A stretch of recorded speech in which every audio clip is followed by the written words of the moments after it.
জুম্মার দিনে বিশেষ 9টি আমল আছে। এই আমলগুলো যদি কোনো মানুষ করে, এক এক বছরের রোজা এবং এক এক বছরের নামাজ তার আমল নামায় লিখে দেওয়া হয়। তার মধ্যে 1 নম্বর হলো সুন্নত অনুযায়ী গোসল করা। বিশ্বনবী মুহাম্মদুর রাসূলুল্লাহ সাল্লাল্লাহু আলাইহি ওয়াসাল্লাম যে পদ্ধতিতে গোসল করেছিলেন সেই পদ্ধতি গোসলের সময় অবলম্বন করা। 2 নম্বর হলো সকালে অন্য দিনের অপেক্ষায় জুম্মার দিনে তাড়াতাড়ি ওঠা। 3 নম্বর হলো মসজিদে পায়ে হেঁটে যাওয়া, বাহনে চড়ে না যাওয়া।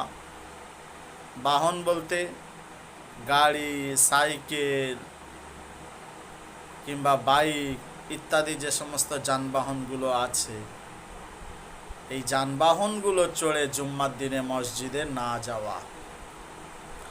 4 নম্বর হচ্ছে ইমাম সাহেবের নিকটবর্তী বসা,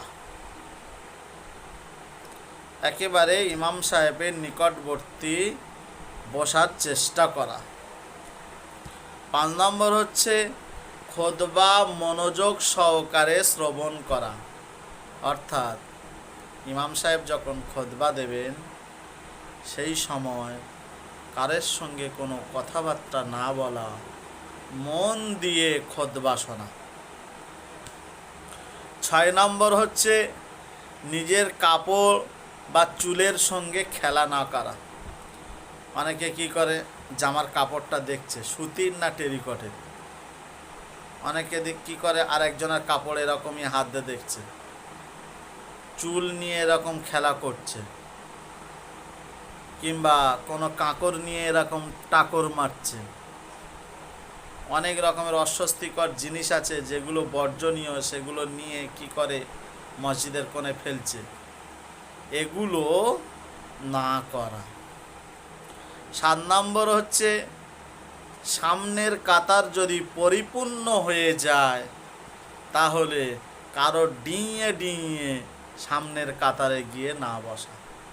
সামনের কাতার পরিপূর্ণ হয়ে গেছে, এর পাশ দিয়ে, ওর পাশ দিয়ে, তার পাশ দিয়ে আপনি কি করছেন, সামনের কাতারে বসার চেষ্টা করছেন, আগে বাড়ছেন, এটা না করা। 8 নম্বর হচ্ছে